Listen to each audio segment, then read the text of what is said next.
मतलब? तुम्हारी माँ ने फिजा को उसकी माँ के घर भेज दिया। क्या? अगर मामा ने ऐसा क्यों किया है? मैंने कहा ना, जब तक रजा मुझे लेने नहीं आएंगे मैं नहीं जाऊंगी। सारा कसूर उस लड़के का था, इसमें फिजा का कोई कसूर नहीं था। लेकिन पापा, मामा हर जगह पे गलत भी तो नहीं है ना। गलत कह रहे हो तुम, मुझसे ज्यादा जानते हो तुम अपनी माँ को। अरे मैंने 30 साल गुजारे उस औरत के साथ। बंद करो अपनी बकवास। तुम लोगों को क्या पता कि खानदान की इज्जत का पास कैसे रखा जाता है। घर से अपनी बहू को निकालकर कौन से खानदान की इज्जत का पास रखा है आपने? यहाँ जिद पकड़ी हुई है।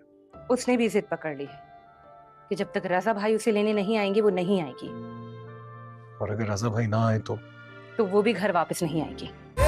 और मेरी बात याद रखना, तुम्हारा घर तुम्हारी माँ ही बर्बाद करेगी।